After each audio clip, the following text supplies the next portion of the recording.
videolõunatund Nõmme raadios. Tere maailm ja üleüldse tere. Alustame siis sellest, et kõigepealt me palume teid kõiki, et paneksite like'i, et lisaksite siia kommentaari ja kolmandaks share'iksite seda oma sõpradega. Nii siis like, share. See on siis see meie start. Ja ma pean ütlema, et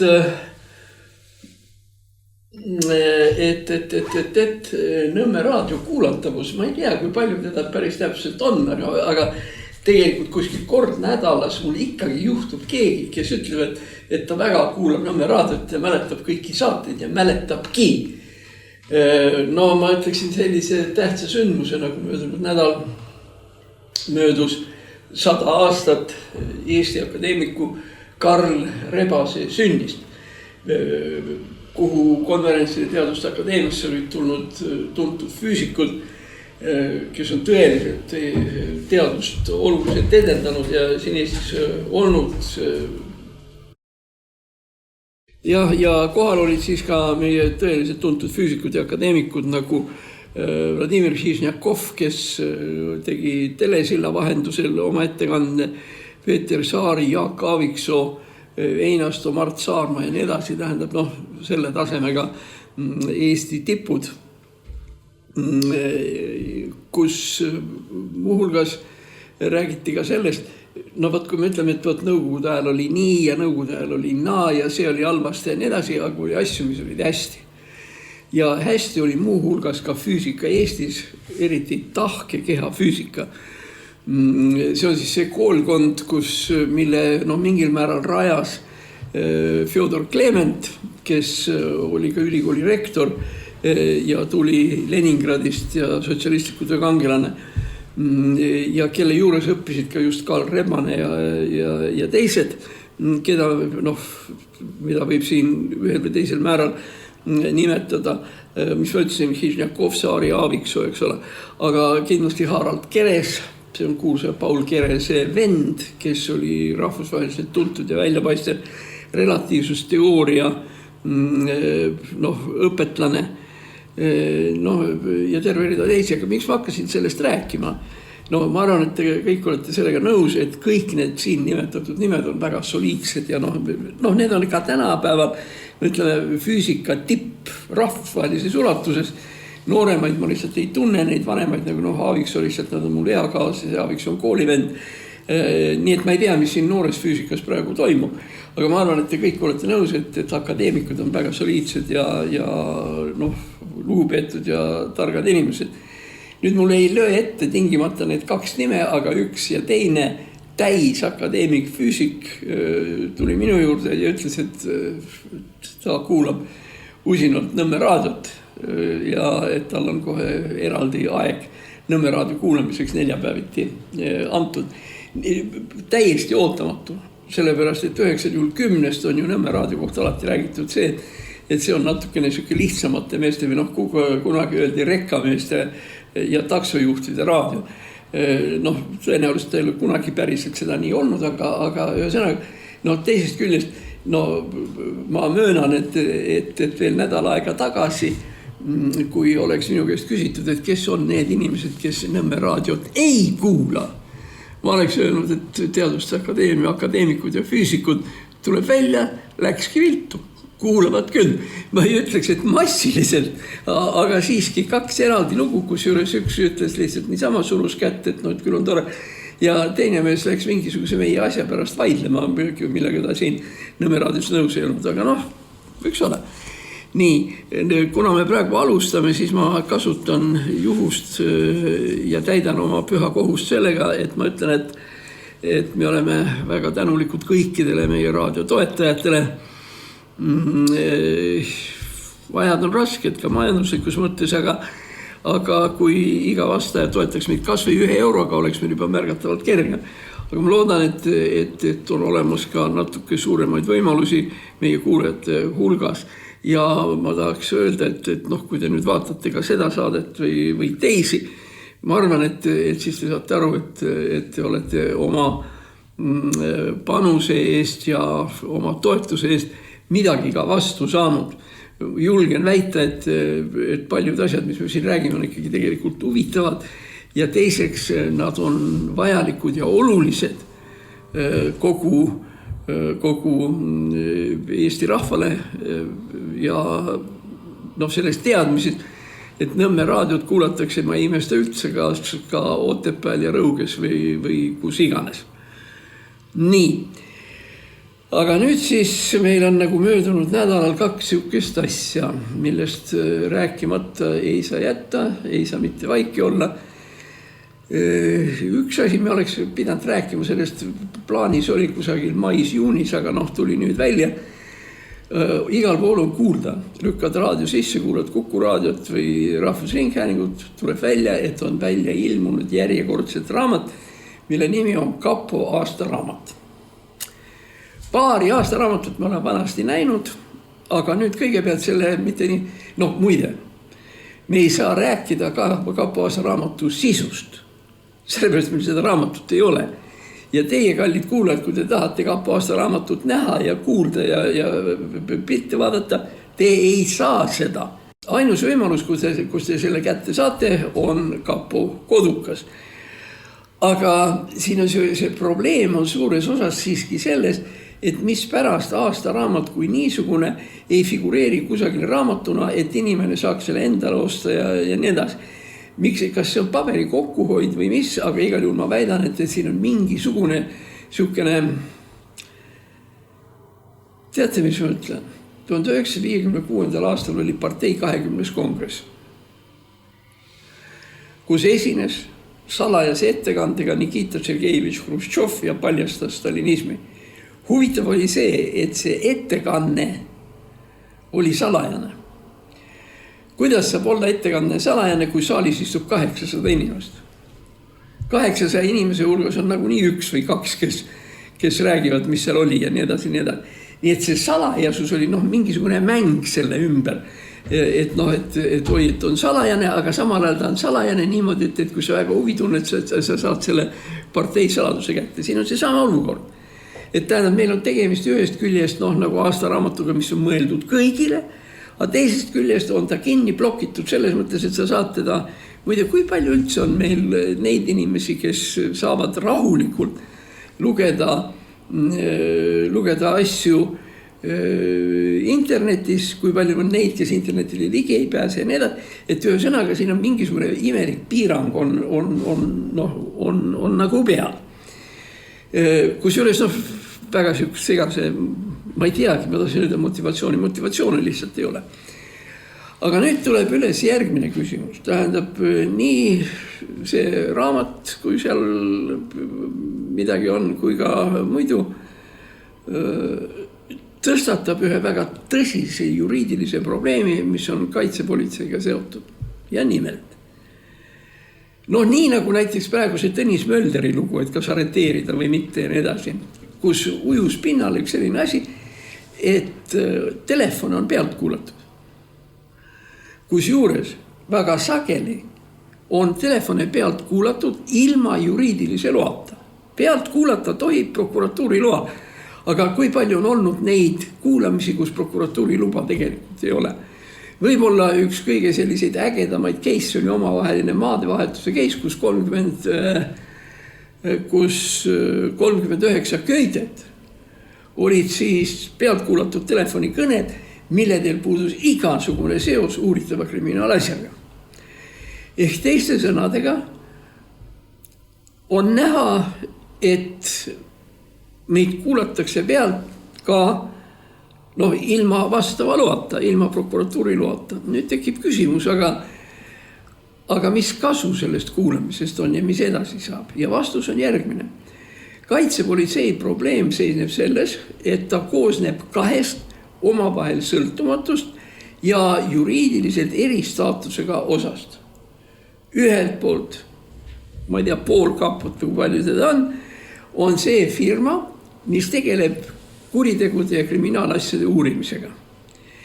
Ja kui nad seal tahavad pealt kuulata ja pealt kuulata nii, et see asi jõuaks ka kohtusse ja muutuks kohtutõendiks, selleks peab olema prokuratuuri luba. See on asja üks pool. Teine pool on aga vastuluure, ehk see, kes peaks püüdma Vene spioone. Vene spioone võib pealt kuulata ilma igasuguse loata. 24/7 nii palju, kui sa tahad, sest tähtis on teada saada, mida Vene spioon siin teeb. Ja ega siis, kui see Vene spioon peaks kohtu alla minema, kui ta läheb, ega siis on ju ka niimoodi, et neid ilma loata pealt kuulamisi kasutada ei saa, sest see ei ole tõend, sest see on tulnud ilma prokuratuuri loata. Nii et ühe sõnaga meil on piltlikult öeldes kapos ühe korruse peal. Vasakul on need kabinetid, kus kuulatakse pealt kurjategijaid ja prokuratuuri loaga ja paremal pool kuulatakse pealt Vene spioone, milleks mitte mingisugust luba vaja ei ole. Sest ülesanded on erinevad. Üks tahab püüda kurjategijaid ja teine on siis sisuliselt vastuluure. Aga nüüd tekib veel üks huvitav konks. Need seal kuulavad pealt ilma igasuguse loata. Kuulavad spioone, aga täpselt samamoodi nad kuulavad keda tahes tegelikult. Ja see info selle korruse piires ju liigub. Tähendab, need ilma loata kuulatud kõned, kui seal on mingisugused kihvt asja, me anname need üle nendele, kes ei saa kuulata, sest neil pole luba. Ehk teiste sõnadega meil on tegemist kahe absoluut. Siin kuulad pealt loaga, siin kuulad pealt ilma loata. Ilma loata saab püüad spioone ja nii edasi, kus juures muide väga sageli spioonid ei ole ka kurjategijad. Kui on tegemist välisriigi kodanikuga, siis mitte alati, aga sageli pannaksegi seal natukeseks ajaks kinni, aga põhimõtteliselt saadetakse koju.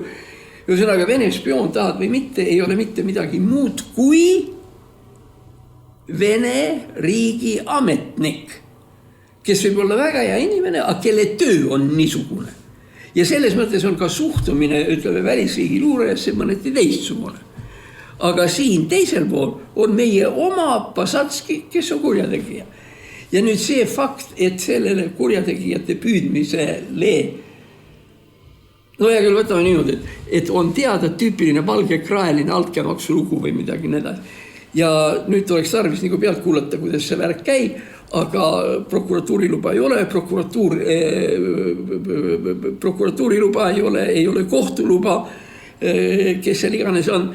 Ja seda pealt kuulamist nagu ei juhtugi või sa ei saa, sest sul ei ole luba pealt kuulata, oletame ja seal otsid, et seal on altkäemaks ja kõik mis iganes.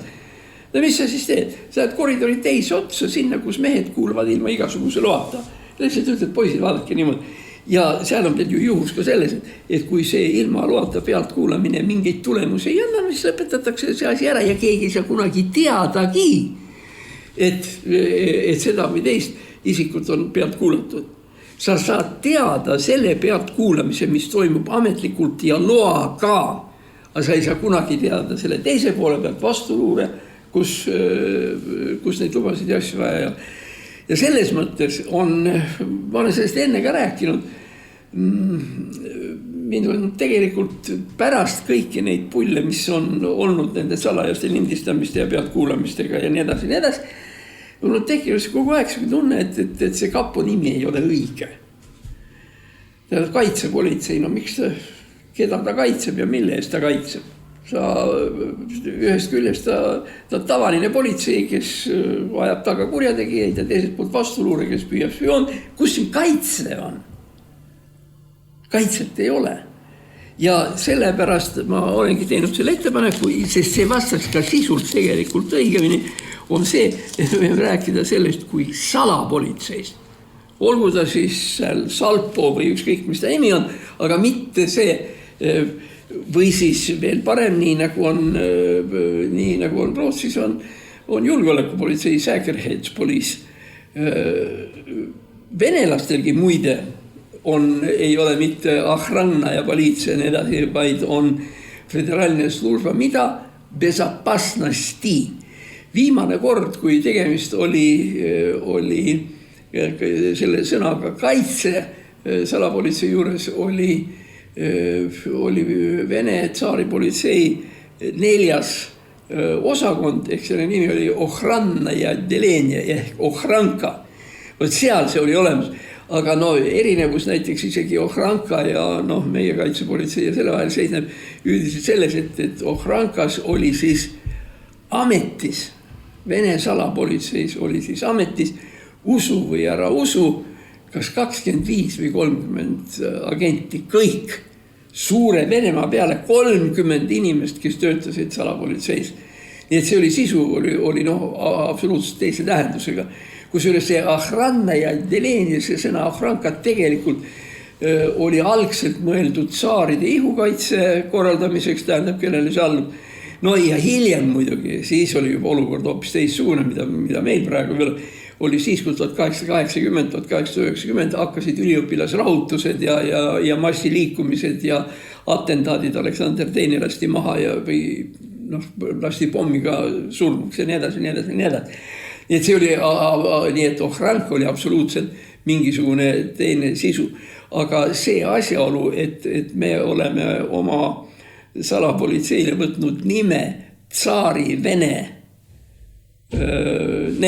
osakonnalt, on minu arvates ka sisuliselt tegelikult suuresti vale. Ja kui nüüd seda probleemi, nagu ta eksisteerib praegu tegelikkuses ka lahendada, siis siin on tegelikult küsimus ju minu arvates nagu suhteliselt lihtne. See oleks nii, et need 2 asja tuleks omavahel ära lahutada. See osa, mis käib pealt kuulamise igasuguste muude niisuguste asjadega, läheb siis kas tavalise politsei alla või siis ükskõik mingisuguse tegelikult teise nime alla, milledest mina peaksin kõige õigemaks nimeks seda salapolitsei. Eesti Vabariigi salapolitsei. Ja mis selles halb on? Ja see nimetus vastab töö sisule. Ja vastupidi, see Vene spioonide tagaajamine ja nii, selle nimi on näiteks Eesti Vabariigi vastuluuraamet. Mis selle siis nii väga imelikku on? Aga tähtis oleks see, et need 2 funktsiooni, mis ma rääkisin, tähendab, see on siis kriminaalasjaajamine ja vastuluur ja nii edasi. Ma mäletan, ma isegi õiguskomisjoni liikmena ütlesin, et need ei tohi ühes majaski olla. Nad peaksid olema, olgu see vastuluure siis kuskil seal Kopli otsas või ükskõik, kus ta tahab olla. Ja see teine pool olgu siis Kivimäel või kus iganes, aga kas või seegi, et nende igapäevane suhtlus ei oleks nii lihtne. Sest praegu on ju, ma ei teagi, praegu on ju huvitav situatsioon Perlingute perekonnaga, millest ma mitte midagi ei tea peale selle, et Lauli Perling, eks ole, oli prokurör ja tema abikaasa oli siis kaitsepolitsei, aga millega ta seal tegeles, mul pole õrna aimugi. Aga tähendab, see on üks näide, kus ütleme niimoodi korjatud informatsioon ja naamoodi korjatud informatsioon lähevad omavahel, saavad ilusti kokku. Õhtusöögi ajal köögist näiteks. Tähendab, need on need kohad, kus me peaksime nagu ikka väga tõsiselt järgi mõtlema, mis seisus meil need värgid on. Ja ega ta siis ega elu kergemaks sellest nüüd ei lähe, et venelastel see sõda käimas on ja kõik see salaluure ja need on kõik vajalikud asjad. Ma lihtsalt räägin sellest, et need nimed võiksid omavahel klappida. Muide, see tuletab meile meelde veel ühe huvitava teema. Sellega seotud on olnud õieti 1 või 2 sihukest olulisemat artiklit, kus on juttu olnud relvalubadest. Selle kohta, et relvalubade kättesaadavus peaks olema Eestis oluliselt lihtsam, kui ta praegu on. Esiteks, et meil ei tekiks probleeme, on see, et meil ta tegelikult ongi lihtne, suhteliselt lihtne, aga võiks olla veel lihtsam. Ja seda sellepärast, et Eesti riik kui selline on huvitatud relvastatud rahvast. Meil on isegi põhiseaduses kuskil, mul põhiseadus kuskil 40 kopikatega seda taga on öeldud, et siis on selles, et iga Eesti Vabariigi kodaniku püha kohus on osutada oma algatuslikku vastupanu niipea, kui on tegemist ründega Eesti Vabariigi vastu. Aga kuidas ta saab seda teha? Ta peab kodus püss olema. ta peab oma kodus püss, ma ei tea, võib-olla ka kuulipildu, ükskõik mis asi, aga rahvas saab osutada rahvalikku vastupanu siis, kui rahval on relvad. Kusjuures siin on veel üks väike huvitav nüanss. Me tulen selle juurde, oli üks inimene, kes oli Eesti sõjaväe eesotsas ja kes reetis Eesti riigi ja rahva huvid, oli Eesti relvastatud jõudude eesotsas Johan Laidoner. Selle Laidoneri kohta võib ütelda seda, et siin me räägime, EKRE on selline rahvuslik värgid, tuhka ta on. Lõppkokkuvõttes üks suur patt, mis lasub Mart Helme kaelas, on see, et Mart Helme rabeles ikkagi küllaltki tõsiselt selle nimel, et Vladimiri keskvanglasi Vladimirski tsentraalis üles panna suur mälestustahvel Johan Laidonerile, see on siis vanglasse, kus ta suri. Normaalne Eesti reaktsioon sellele on niimoodi, et sellistele põhimõtteliselt kaabakatele, kelle hingel on 50,000–80 000 eestlast ja nende elud, mälestussambaid ei panda. Ja Laidoner mitte mingisugust austust ja lugupidamist ei vääri. Lõppkokkuvõttes Laidoner oli see, kes käskis eestlastelt ära korjata relvad. Tema oli see, kes andis korralduse sõjaväele mitte osutada vastuhakku sisenevatele Nõukogude vägedele. Ta andis Eesti kodanikele käsu osutada igakülgset abi Nõukogude vägedele, kes baasidesse tulevad, see tähendab töötada, oli täiesti lahedalt, võisid eestlased tööle minna nende baaside ehitamisele ja kuhu iganes. Ja lõppes see siis sellega, et 40. aastal ta arreteeriti ja 43. aastal Laidoner suri. Laidoneril kui ohvitseril tegelikult tolles situatsioonis oli valik. Kas ta läheb oma kabinetti, võtab taskust püstoli ja laseb enda maha, nagu ohvitserile kohane on. Või siis ta läheb alandlikult niutsudes, värisedes Vene vanglasse sööma kalarapetest keedetud lobi Vene vanglas, ohvitserina. Kindral, kes istub vanglas ja sööb vangla lobi, on ikkagi üliväga alandav. Lisame siia juurde veel selle, et Laidoner oli ka see, kes koos Pätsiga arreteeris vabadussõjalased, kes olid tol korral 32., 3., 4. aastast, kes olid Eesti kõige olulisem ja kõige tugevam demokraatlik jõud, kellel oli konkreetne poliitiline programm, eesmärk ja nii edasi, ja see asi oleks läinud hoopis teistmoodi.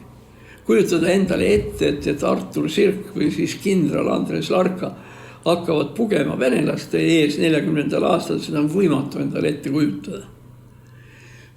Muide, see minu semu ja sõber Viktor Suvorov, kui me oleme rääkinud taga, me tegime taga koos ühte filmi Põlevad piirid, mis oli MRP-st ja nii edasi, ja see film on seal üleval ja saadaval ja nii edasi.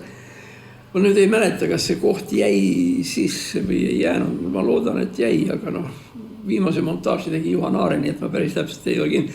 Igal juhul selle intervjuu käigus me esitasime Juhan Aarega küsimuse Viktor Suvorovile, et teie kui ohvitser ja nii edasi, et kuidas te hindate, kas eestlased oleksid pidanud 40. aastal vastu hakkama või 39. aastal vastu hakkama või mitte?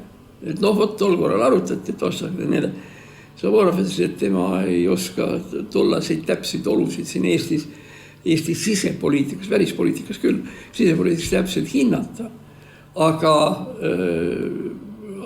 ta ütles, aga et ohvitser oleks seal samas Pätsi juures kabinetis võtnud püstoli välja seal samas enda maha laskma. Sellepärast ohvitser, kes pärast otsust, et me vastu ei hakka, elab edasi, ja võtab vastu Stalinilt kingituseks hobuse, mis talle seal kingiti Moskvas. No ühesõnaga, see oli ka nii suur sigadus, kui see üldse olla saab. Ja noh, ja me ütleme, et 50–80 000 on puhtalt Laidoner südametunnistusel.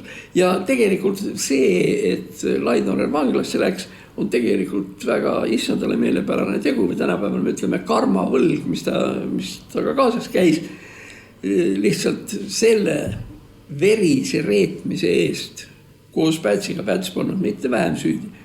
Verise reetmise eest oli vangla talle istumiseks päris paras koht.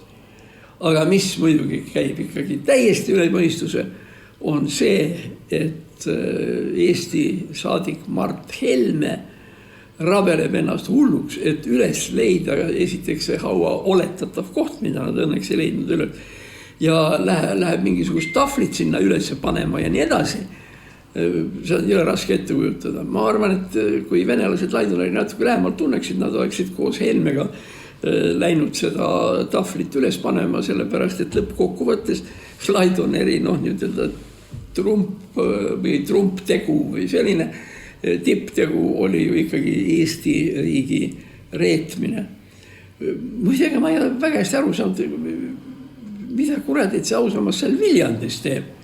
Sinna on ka pandud siis millegi pärast hobuse seljas ja keegi on öelnud, et see on Eesti ainus ratsamonument. No ja ongi ainus ratsamonument. Aga selles mõttes on see monument ebatäielik, et kui sinna alla kuskil on kirjutatud Laidoner, siis hobuse küljes peaks olema silt Padarak Stalina. See ongi see sama hobune tõenäoliselt, mille ta siis Stalinilt selleks kätte sai. Nüüd üks lugu, mis tuleb meil veel seos nende, see mälestustahvel, mille üheks autoriks on kuulus Ernst Vesne, see sama skulptor, kes tegi haua monumendi Nikita Khrushchevile Novodevitši kalmistul. Ta vanast peast andis, meid oli kokku 39 inimest, kes me hakkasime seda asja õiendama. Ühed toetasid ühtemoodi, teised teistmoodi, kellel oli rohkem raha, kellel oli vähem raha ja näiteks suur ärimeestest, näiteks Käo oli see, kes kindlasti andis ühe kõige suurema rahasumma ja need. Need oli kokku 39 inimest ja me 40-ndat enam ei võtnud sellisel põhjusel, et see oli nagu väike vihje tagasi sellele 40 kirjale, mis kunagi oli olnud. Nii, ja see Tallinnas, need, kes teavad Tallinnat, tuled Balti jaama juures, lähed vana linna poole, selle nimi on Nunne tänav. Vasakut kätt oli igavesti äge õllekas. Midagi nii tatist ma ei ole elus näinud. See oli see koht, kus võis maha sülitada ja kus siin nurgas mehed jõid õlut ja seal nurgas mehed oksendasid. No see oli hästi tore koht oli see. Nüüd on vist mingisugune peen kohvik, nagu neid tänapäeval tuleb nagu seeni. Ühesõnaga Nunne tänav. Ja Nunne tänav lähete, paremat kätt on siis nagu Toompea müüri algus või see aluminat. Ja sinna ja seal on siis see pandud. Ja nüüd, nagu ma ütlesin, meid oli 39 ühiskonna tegelast, inimest Raivo Vare näiteks oli seal ja Heiki Ahonen muide, parempoolsetest, Arnold Rüütel, Meelis Kubits, Mark Soosaar, Raivo Vare. Need 39, me panime selle sinna. Aga seal oli muide jama, mis on natukene seotud kaudselt mingisuguse mõttesillana selle Laidoneri memoriaaliga või selle mälestustahvliga. Nimelt tollane Eesti Vabariigi peaministri kohusetäitja Urmas Reinsalu avamisel ei tulnud. Kõik teised olid kohal, kaasa arvatud, ma ütlesin Rüütel, Ahonen ja need. Ahonen oli tegelikult üks neid, kellel oli moraalne õigus üldse öelda kõige nõukogude ja kõigi asjade kohta öelda, et Jeltsin oli kunagi Sverdlovski oblasti komitee esimene sekretär ja nii edasi. Ühesõnaga Ahonen nagu põhimõtteliselt nõukogude ajal, nad olid ikkagi näiteks Rüütel ja Jeltsiniga teise pool barrikaad, aga Ahonen tuli sellepärast, ta pidas seda mälestust oluliseks. Aga Urmas Reinsalu ei tulnud. Niisugune tüüpiline Isamaa käkk. Tähendab, meenutab sellist Trivimi ehk Trofimka Velliste. Tema oli igavene võitleja selle Pätsi ausamba eest. Õnneks seda Pätsi ausambast ei ole näha. Ta on nii ära peidetud, et seal keegi ei märka, sellele ei reageeri, aga iseenesest ka piinlik lugu. Päts, kes andis allkirja kõikidele paberitele, millega Eesti liitus Nõukogude Liiduga või moodustati kommunistlik valitsus ja nii edasi. Ja nüüd sellest samast, eks ole, Isamaast Urmas Reinsalu, tema ei tule. Ja tema ei tulnudki avamisele. Ei tulnud. Argument oli kehv. Eesti võitis oma vabaduse ise ja mitte kellegi välist abi vaja ei ole.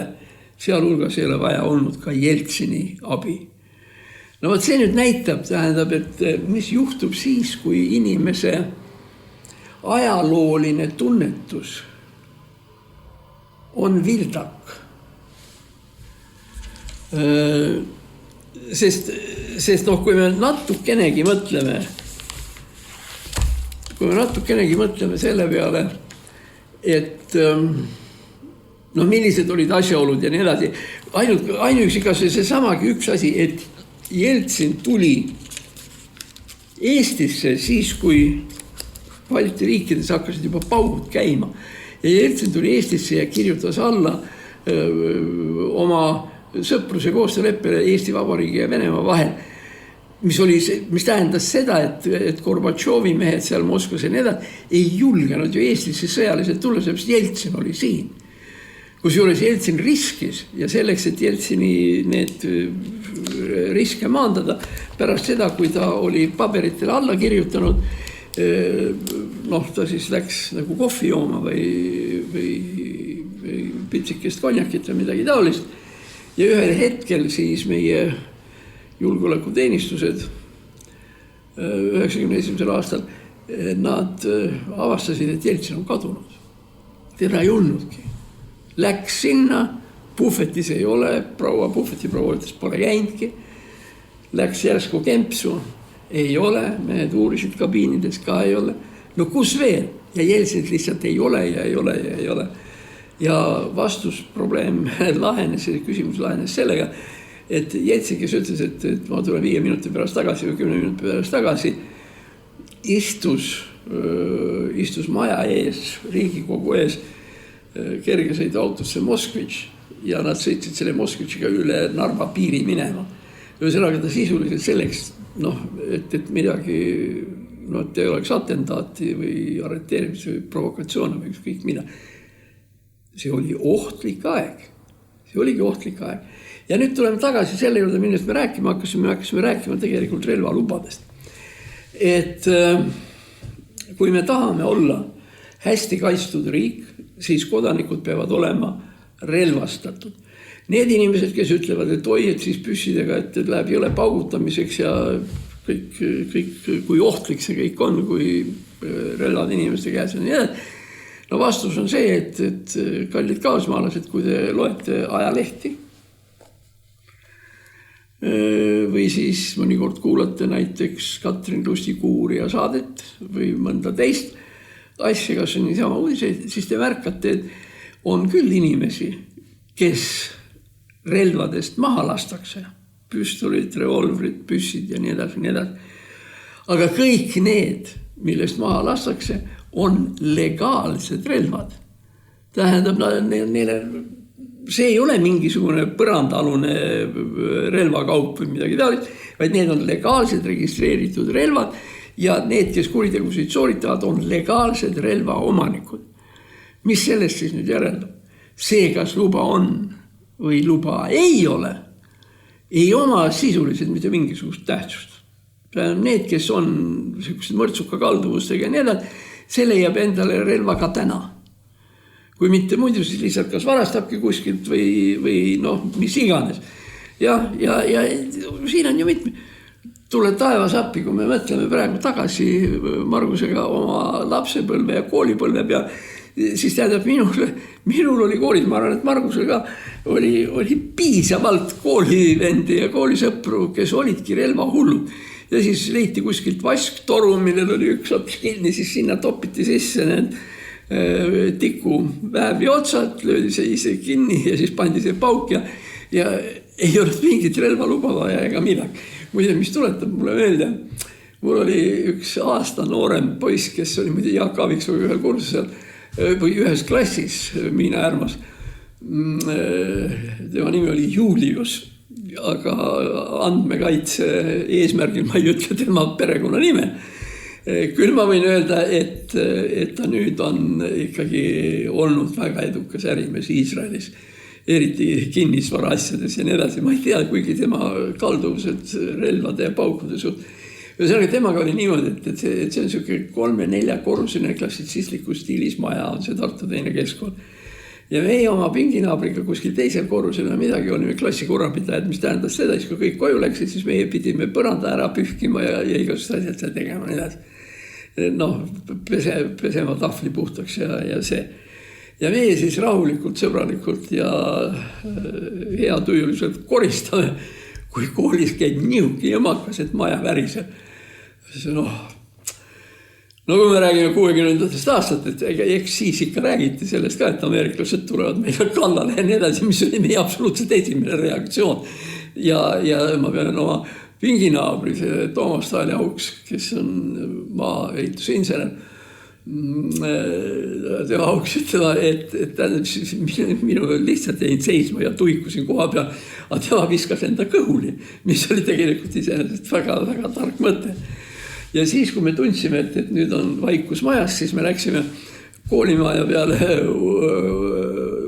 tuiama, et kus kohast see pauk tuli. Ja seal istus siis 2 korrust kõrgemal, istus Julius ja istus selle ühe kooli pingi taga. Nägu oli suke kergelt tahmane ja siis midagi seal tegi. Ja mis siis selgus, tal oli olnud vasest suke toru, sinna oli siis taritud sisse, kas püssi rohte või midagi sellist. Ja ta oli selle plahvatama pannud, kus juures ta hoidis seda toru käes. Ütlen, Jumal hoiab, eriti Jahve hoiab oma inimesi. Tal polnud absoluutselt mitte midagi liga. Küll aga oli seinas, olid krohvitükid välja kukkunud nii, nagu keegi oleks automaadiga laskunud. Üks ma räägin seda. Tema tegi seda ilma igasuguse relva loota ja nii edasi. Aga meil muidugi on väga tähtis see, et relvad oleks. See tõotab meelde, see oli üks kindral Laaneots, kui ma ei eksi, rääkis mulle selle loo, kes oli mingil ajal Võru sõjakomissar. Ja polkovnikuna veel, nõukogude ajal, eks ole. Ja siis ta rääkis ühe sihukese loo, et sinna oli tulnud kuskilt maakohast või midagi sihukene poiss ja kellel ta siis andis kutse kätte ja ütles, et nüüd nädal aja pärast, et lähed sõjaväkke, see Pavestka oli selle asja nimi. Ja siis ja siis võtad endale kaasa ühe paari kuivi sokke, siis võtad kaasa mingi karpitäie või seal leiba ja seda ja siis võtad kaasa tagavara pesu, särgid ja et mis kõik peab kaasas olema, kui sa sinna sõjaväkke tuleb. Ja siis nagu Laanets ütles, et see on üks kõige ravavamaid küsimusi, mis ta kunagi kuulda saanud on. Võrumaal see oli küsinud siis, et kas püssi annate siit või tuleb esi kaasa võtta. Ja mille peale siis muidugi me pärast rääkisime, kuna ma seda kanti hästi tunnen, et kuidas on olukord relvadega Lõuna-Eestis, kus olid ju kõik vanad metsavendade kant ja mis iganes, mille peale siis polkovnik Laaneots siis ütles, et relvadega on olukord hea. Et nagu sihukesi suuri probleeme ei ole. Nii. Nüüd veel seda, et me olime siis Tartuga kuskil 94-95, kui me kahekesi kirjutasime Eesti esimese relvaseaduse, nii nagu ta seal oli. Ja mina võtsin siis nagu mingil määral eeskujuks, USA põhiseaduse teine parandus, Second Amendment. Ja see on täitsa eraldi õigusalu, Second Amendment law. Nii, ja selle Second Amendmentiga on ameeriklasel siis relvaluba olemas. Või õigus kanda relva, aga seal muidugi see, jällegi selline juriidiline konksu küsimus mingil määral võib-olla ka meil võimalik oli see, et seal on öeldud, et selleks, et tagada ja moodustada rahvuskaart või rahva miilits on inimestel õigus kanda relva. Ehk teiste sõnadega see ei ole päris nii, et iga mees kohe nüüd ise kannab ja nii edasi, vaid see peab olema seotud rahvuskaardi või miilitsaga ehk meie mõistes Kaitseliiduga. Ja kogu küsimus on nüüd selles, et kas see, ladina keeles sine qua non, et ilma milleta, et kas ilma selle miilitsa ja selleta on õigus relva kanda või mitte. Ja kui see miilits on, siis milline ta on, et tähendab, kas see peab olema mingi küla peal, mingisugune oma organisatsioon, või lihtsalt me oleme siin 5-6 siin minu pärast linnas näiteks, et ühes trepikojas näiteks seal kaitseme ennast. Nii et see on see konksu koht. Ja kui te ütlete, milline on vastus, õige vastus on see, et vastust ei ole. See on ikka üldiselt teema, mida Ameerikas arutatakse ikka suhteliselt tihti.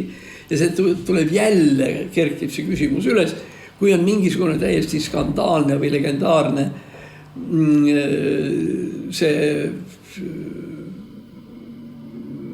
mingisugune juhtum, jälle on kuskil Texases ja kuskil on mingi koolilapsed maha lastud või jälle mingisugune hull, kes on kuskil kaubamajas tulistanud ja jälle kerkib see küsimus üles. Vastus on see, et vastust tegelikult ei ole. Ega ta meilgi oleks nüüd niimoodi, mida lugeda. Kusjuures ma arvan, et meil on ja võiks olla tegelikult see relvakandmise luba palju liberaalsem kui Ameerikas.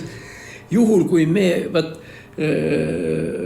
siin nüüd on see konksu koht, et ameeriklane, normaalne, kusagil Ohio või Wisconsini või tont teab, mis osariigis, eks ole, kes on tema vaenlane või kes oli tema vaenlane, siis kui Ameerika Ühendriigid moodustati. Tema vaenlane number 1 on föderaalvalitsus Washingtonis. Tähendab, kardetakse seda, et osariikide vabadused ja õigused võetakse ära ja tegelikult see relvastatus ja nii edasi on mõeldud osariigi enesekaitseks föderaalsete võimude vastu. Meil seda probleemi ei ole. Nii et ühesõnaga see ameeriklaste see miilitsa teema ja nii edasi on siiski natukene selles mõttes teistsugune. Muide ei maksa ju unustada, et USA kodusõda 1861-64 algas ju tegelikult ikkagi konfliktist osariigi ja föderaalvõimude vahel, kestis 4 aastat. Nii et neil on see sõjasituatsioon natuke teistsugune. Meil on siin planku taga venelased, eks ole, mis on hoopis teine. Muide, jällegi, et kuidas on reguleeritud seda relvakasutust ja nii edasi. Tähendab, esiteks muide, relva kasutamise õigused on erinevates osariikides erinevad. Ja kui öeldakse, et nüüd ma võin tellida kataloogist endale püstoli ja nii edasi ja mulle saadetakse seda koju ilma mingit vastab tõele. See ei ole mitte igal pool, aga mõnes kohas siiski. Alabama, Arkansas, kes seal allpool on, New Mexico, tõepoolest, Texas siis on jumal vana kõva värk ja nii edasi. Aga mõnes on väga piiratud ja on ka neid, kus ei olegi nagu väga hästi lubatud või kus see miilitsa klausel on väga oluline, et see klausel võtab kõigepealt miilits, pannakse nimed kirja, siis tehakse niimoodi, siis on lõpus ja siis lõpuks saavad endale relvaloa üleval Delaware'i osariik näiteks nendest väikestest, mis seal üleval Uus-Inglismaal on. Nii et see on erinev. Aga pulllugu on see, et need regulatsioonid on mõned on tegelikult ka koomilised. Mul endal seal vahepeal püstolit kodus ei olnud, aga ma käisin ikkagi paugutamas mõnikord lasketiirus ja siis lähed, eks ole, nagu meilgi siin, eks ole, taktikalise laskekeskuseni. Antakse sulle kätte üks väike paberikene, kus on seal 10 küsimust, millele sa pead vastama ja siis kirjutad alla selle ja siis antakse sulle see püstol kätte ja sa võid sinna tiiru tulistama minna ja nii edasi. No see on erinevad, perekonnanimi, eesnimi, alaline elukoht, töö, kus töötad, siis mitmed sellised. Ja siis, ja 10. küsimus oli siis muidugi täiesti, oli vapustav, et kas te olete käesoleval ajal jooksus, kas kinnipidamiskohast või politseilt? Are you the fugitive from the law? Ja see, jabur, eks ole. Nii, aga siis ma küsisin selle lasketiiru omaniku käest. Okei, ja siis pane õigesse kohta linnukene 2 ruutu. Oled jooksus? Ei ole jooksus. Ühesõnaga, okei, et ma kirjutan siia, et olen jooksus kuskilt. Et mis siis edasi saab? Et tal pole sellist juhust olnud, aga ega ta ausalt ei tea ka mida teha. Ma ütlesin, et kas sa siis ei anna mulle püstolit või? Ta ütlesin, ei, miks annan ikka. Aga see Angelikene või nii edasi, selle oli siis välja mõelnud mingisugune kas osariigi või kellegi siseministeerium või midagi taolist. Muidugi, kui rääkida nendest asjadest veel natukene nagu erinevad kontekstis, siis siin on üks asi veel. Tähendab, miks me praegu räägime sellest? On küsimus relvaloast. Ameerikas on relvaload suhteliselt liberaalsed. Seal on mitmeid probleeme seoses relvadega. Mis need probleemid on ja kas need on samasugused, mis meil? Vastus on, ei ole. Sellepärast, et kui meil siiski Kaitseliit on riiklikult subsideeritud, organiseeritud, korraldatud institutsioon, siis on Ameerikasse tekkinud viimastel aastatel, mis viimastel, mitte nii väga viimastel, ütleme siis, sellest ajast saadik, kui oli see 911 araablaste korraldatud see kaubanduskeskuse õhkulaskmine, tekkis veel eraldi organisatsioone, mille tinglik nimetus oli siis People's Militia ehk rahvamilits. Need ei olnud see rahvuskaart, mille ekvivalent on meil Kaitseliit, vaid need olid ikka suhteliselt omaette. Sest siin oli siis niimoodi, see võis tõeliselt niimoodi olla, et ütleme niimoodi, ma ei liialda, kui ma ütlen, et need on püssihullud. Ja püssihulle on igas riigis alati natukene olnud. Ja see ei olnud meil, seal kus me elasime, see on siis, oli maakaardi pealt vaadata üleval vasakul Indiana osariik ja sealt siis, sealt ülespool, ütleme 3-4 kilomeetrit oli algas Michigani osariik. Ja ühel hetkel tekkis sinna relvastatud organisatsioon, mille nimi oli Michigan Militia ehk Michigani milits. Ja ma käisin korra nagu vaatamas seda, neid harjutusi niimoodi põõsast muidugi. Ja ühesõnaga, need on need püssihullud, kes käisid ringi ka poes ja pangas koduarveid paksamas ja nii edasi. Nende lapiliste ülikondadega ära trööbatud suurte dessantsaabastega ja kes käisid siis seal 2 või 3 korda nädalas paugutamist harjutamas, kus juures täiesti selgelt, mis omaette teema oli see, mitte kõik muidugi, mitmed sellid, seal oli lihtsalt purjus. Nii et ma tahan lihtsalt öelda seda, et muidugi, kui relvad liiguvad ja nii edasi, siis sellisel juhul siiski teatav riigipoolne kontroll on iseenesest ju tegelikult mõistetav, aga ma olen tuliselt ikkagi selle poolt, et nende relvadega käsitlemine ja edasi, peaaegu iga kodaniku kohus. Muide, ma lisaksin siia veel ühe väikse detaili. Kui mul olid mingisugused probleemid depressiooniga ja mul oli ravi, ja neuroosid mingisugused ja värgid, käed värisesid ja kõik mis iganes. Ja oli tablette ja süste ja värki nii edasi. Siis kõigepealt muidugi kontrolliti, et kas ma olen suitsidaalne, et mul on depressioon küll, aga kas ma tahan ennast ära tappa. Et juhul, kui ma tahan ennast ära tappa, siis relva luba anda ei saa, eks. See on aru saada. Aga seal on üks teine raviv omadus sellel relval. kui sa võtad selle sama püstoli, tõmbad taha, eks ole, mis sa paned alt parasjagu selle padrunisalve siit alt kokku ja siis tõmbad ta sinna ära nii edasi. Siis üldiselt sa pead olema piisavalt tähelepanelik ja siuke valvas. Noh, see on ikkagi relv. Ja kui sa ikkagi väga valesti seal midagi teed või nii edasi, no siis sa võid põhimõtteliselt ka enda maha lasta või see, aga igal juhul, no sa pead olema tähelepanelik. Tähendab, see, kas need asjad klapivad. Eriti kõik võimalikud need juhtumid, kui kelgu edasi-tagasi nihutamisel kiilub kuskile kinni. Sõnaga, sa vaatasid, et ta ei läinud, padrun tõmbad, ta peaks välja hüppama, aga ei hüppa. Ja ta jääb, ütleme, 3/4 peale jääb välja paistma või midagi taolist. Nii et seal on see riskikoht olemas.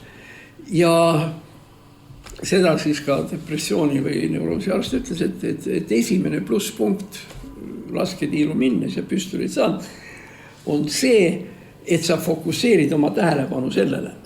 Sa unustad ära igasugused Riigikogu hääletamised ja Sildarud ja Mallukad ja kes me siin suured tegijad nüüd on. Sa unustad kõik selle asja ära ja sa tegelikult lihtsalt elementaarne hirm tule taevas appi. Sa lihtsalt oled hästi siuke tähelepanelik ettevaatlik, sest tegemist on ohtliku asjaga põhimõtteliselt, millega võib tegelikult väga halvasti minna. Selle sama see padruni mitte välja viskamine nii edasi, midagi muud hullu ei ole, siis vähemalt seda saab ehk ikka, et jääb sõrmedest ilma. Kahasi, eks ole. Nii et nüüd ja teine koht, kõik on sul korras, vasak käsi alla, parem käsi peal, niimoodi tulistad ja nii edasi. Kui sa tahad märki pihta saada, siis sa pead tegelikult kogu selle asja peale, sa pead kogu aeg mõtlema. Esiteks, sa pead ära ootama, millal su hingamine. Ühesõnaga, kui sa oled sisse hinganud, et sa siis kohe välja ei hinga. Sest see hingamine üles alla, käsi hakkab liikuma nii edasi. Ja teine asi, mis on võib-olla isegi nagu mingil määral olulisem, on see, et kui kujuta pilti, mul on särgi nööp ära kadunud. Väga piinlik, okei. On see, et kui sa fokusseerid ennast sinna, siis sa pead mõtlema selle sihi peale, mis sul seal on. Hingamine sel hetkel, kui hingamist ei ole, siis kui sa hingamine, see paus on, see on see oluline moment. Ja nüüd kolmas moment laskuseks hetkeks on see, võib-olla see on see kõige raskem, aga jällegi siis sul instruktor õpetab, kuidas see on ja ma arvan, et ma saan praegu ikkagi ka veel hakkama, kuigi ma nüüd paar kuud ei ole käinud. On see, et sa pead ära jagama selle momendi, kui sul on paus südamelöökide vahel.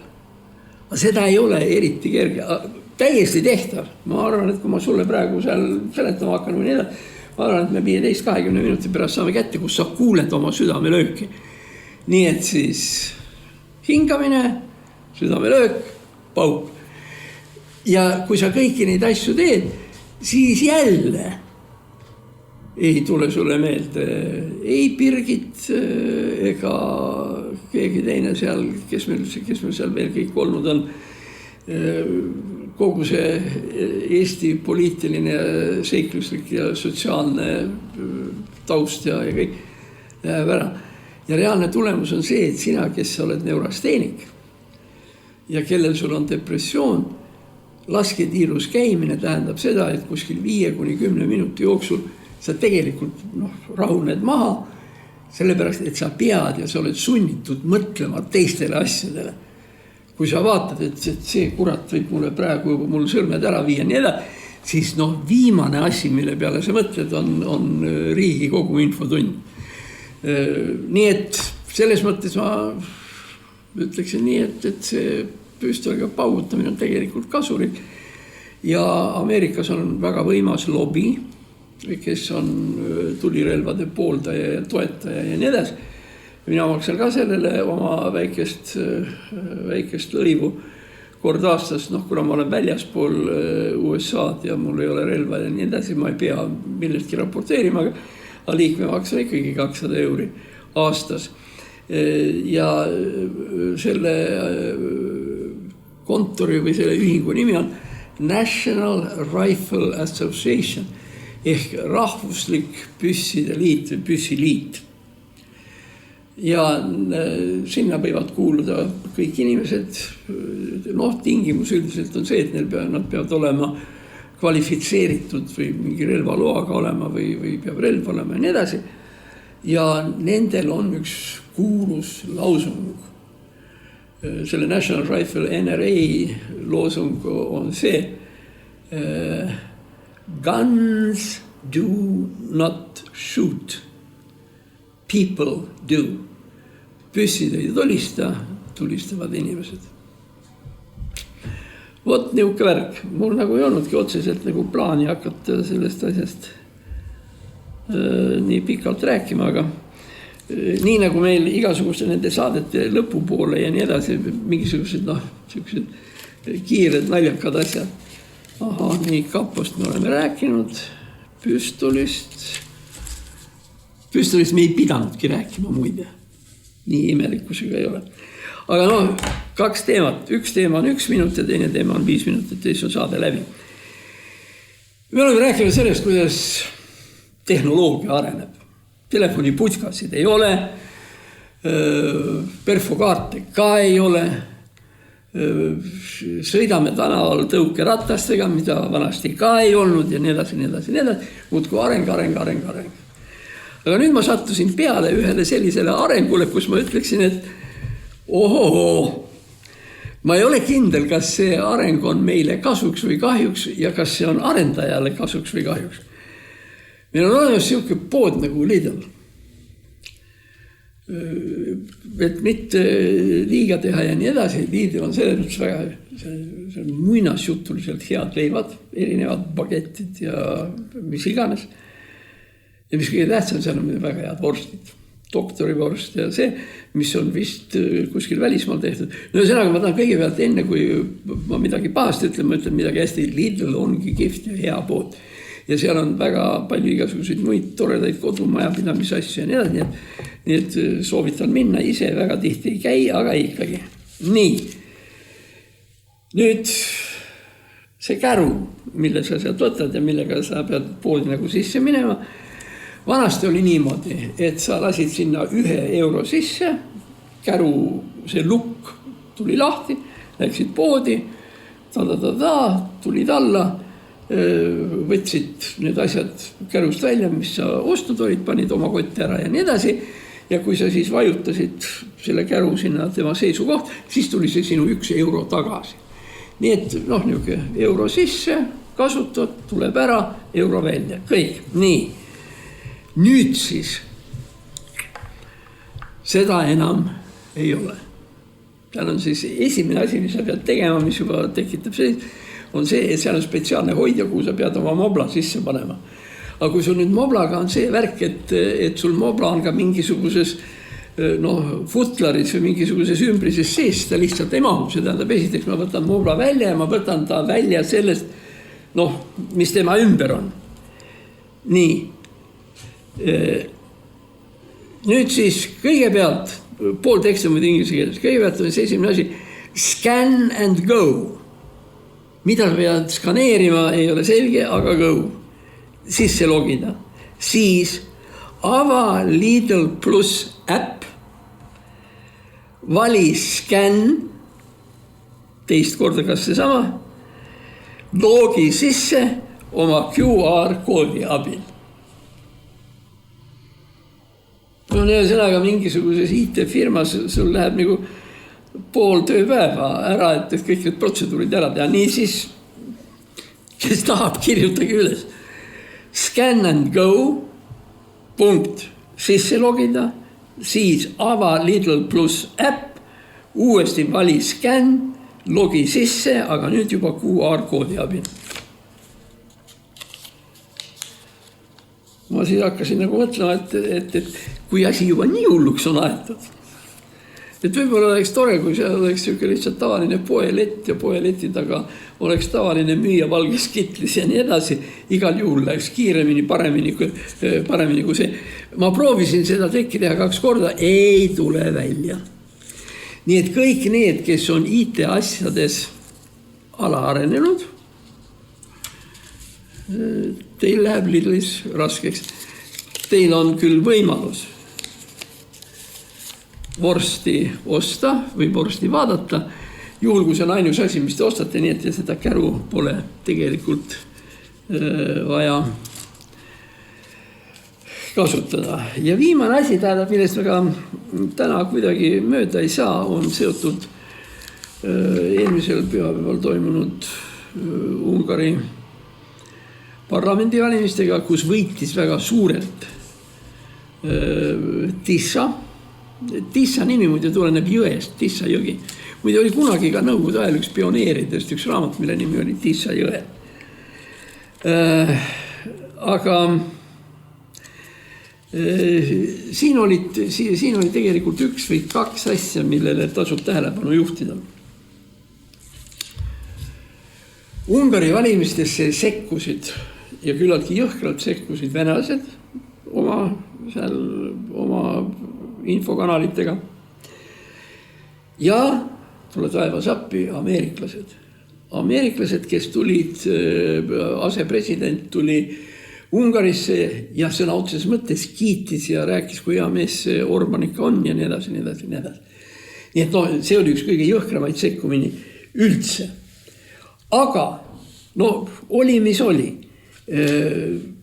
Võib-olla kõige tähtsam on see, et Ameerika asepresidendi ilmumine Ungarisse vahetult enne valimisi tegelikult viis suuresti Orbani põhja. Sellisel põhjusel, et ei Cyrus Vance ega Cyrus Vance, kuradi J.D. Vance, bussi läks Cyrus Vance oli üks teine mees. J.D. Vance ja siis oli võib öelda, et tema sisse sõit Ungarisse ja Ungari valijatele tegi olukorra veel hullemaks, kui ta Orbanil juba niigi oli. Tegelikult siin tuleb arvestada seda, et Trump, keda Vance esindas, on kõige suurem mürk Euroopa parempoolsetele radikaalsetele liikumistele. Meloni omal ajal, Le Pen, meie EKRE ja nii edasi. Tähendab, pärast Trumpi võimule tulekut ja neid Trumpi lollusi, mis siin tuleb üksteise järel, tegelikult tekitab olukorra, kus parempoolne poliitika, parempoolne spekter parem ja nüüd paremast veel edasi, äärmusega parem, on saanud tegelikult kõige suurema löögi tänu Trumpile jutumärkides ja mis on muidugi omaette hullu, löögi on saanud ka need parempoolsed, kes on USA vabariiklikus parteis. Ehk teiste sõnadega need inimesed, kes tegelikult on ekvivalendid, meie EKRE-le ja teistele, nendel läheb nüüd halvasti ja hakkab minema veel halvemini. Orbani see langemine on nagu selle tuleviku, hämara ja tumeda tuleviku ennustaja, enne kui need asjad veel tõsisemaks parempoolsetele lähevad. Ma arvan, et meie eriti siin veel Nõmme raadios, et ega meil ju otseselt ju midagi parempoolsete vastu ei ole. Ja me ei ole muide ka EKRE kohta otseselt midagi halvast öelnud. See muidugi oli kole see Mart Helme oma selle Vene armastusega ja Vladimiri selle mälestustahvliga. Aga üldiselt ega tegelikult kui me üldse kelletsegi nagu kehvapoolsed suhtame, need on just nimelt vasakul pool. Paremal pool on siis suures osas Nõmme raadio või vähemalt paljud Nõmme raadios esinejad ja paljud teemad, me käsitleme seda paremal aspekt, aga olukord läkski hulluks. Nüüd on siis see küsimus, et me peame esitama, mis hakkab üldse parempoolsusest ja parempoolsest konservativismist Euroopas saama pärast seda, mis nüüd Ungaris toimus. Kusjuures, ega siis see uus peaminister ei ole ka mingisugune sots või vasakpool. Ta on ikka ka sealt paremalt poolt ja ta on ise sellest Orbani parteist Fideszist pärit.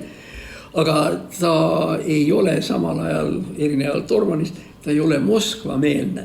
Ta ta ei ole venemeelne ja ta ei ole mitte mingil juhul parem, noh, mida öeldakse äärmuslik. No, parlamendis paremal tiival, okei, neid on kogu aeg olnud ja noh, mis seal siis ikka. Noh, Folkpartii, et Rootsis näiteks või Kokoomus Soomes ja vabariiklased USA-s ja need paremal, neid on alati olnud ja neid on tegelikult ka vaja. Ma ise olen ka ikka rohkem ikka sinnapoole.